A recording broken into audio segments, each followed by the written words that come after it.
নমস্কার, সুপ্রভাত। রিপাবলিক বাংলা, আপনাদের সঙ্গে আমি পিউ রয়েছি। আসা যাক বিস্তারিত খবরের দিকে। দেখুন, বর্তমান যা ছবি বলছে তাতে কি দেখা যাচ্ছে রাজ্যে মরছে তৃণমূল আর মারছেও তৃণমূল। ফের মালদায় খুন তৃণমূল কর্মী। অভিযুক্ত তৃণমূলেরই আবার বুথ সভাপতি। সালিশি সভাতেই রক্তারক্তি কাণ্ড। দেখুন,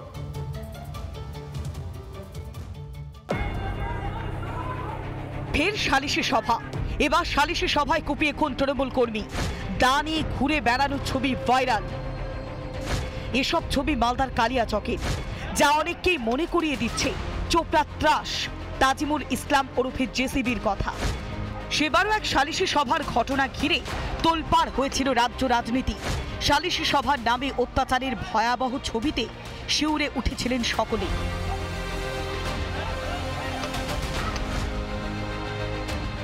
এবার মালদায় সালিশি সভাতেই রক্তারক্তি। শাসক দলেরই দুই গোষ্ঠীর সংঘর্ষে প্রাণ গেল একজন তৃণমূল কর্মীর। তৃণমূলের বুথ সভাপতি শামসুল শেখ এবং একজন তৃণমূল কর্মী একরামুল শেখ। ফসলি জমির ওপরে ট্রাক্টর যাওয়া নিয়ে এই দুজনের মধ্যে বিবাদ। বুধবার গন্ডগোল। বৃহস্পতিবার বসে সালিশি সভা, আর সেই সালিশি সভাতেই রক্তারক্তি কাণ্ড। একের জমিতে ট্রাক্টর নিয়ে ঝামেলা হয়েছিল, আজকে সেটা মীমাংসা করতে বসেছিল। মীমাংসা পরে এরকম ঝামেলা হলো। আপনাদের কাউকে মেরে দিয়েছে? হ্যাঁ, আমার ভাসুরকে মেরেছে। আমাদের মানে যা ছিল ফ্যামিলিতে।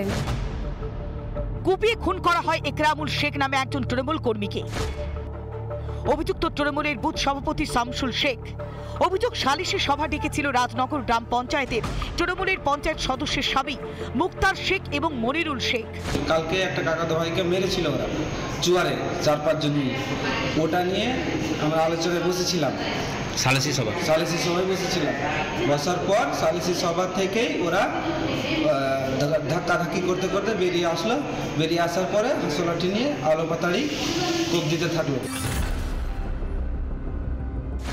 তৃণমূল কংগ্রেস সরকারে আসার পর থেকে পুলিশ প্রশাসন বলে কিছু নেই।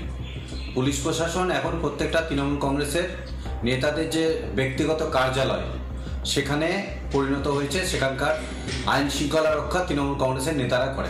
দুই পরিবারের মধ্যে কোনো ঝামেলা হয়েছিল জমি জায়গা নিয়ে, সেটা পারিবারিক ঝামেলা। সেই সালিশি সভা সেখানে হয়েছিল, সেখানে মাথা গরম করে সব নিজেরা মারামারি করেছে। গাড়িও শুধু হয়েছে, একজন মারা গেছে, একজন হাসপাতালে ভর্তি রয়েছে, তিনিও সিরিয়াস। এটা সম্পূর্ণ পারিবারিক ঝামেলা, এখানে দলের কোনো ব্যাপার নেই।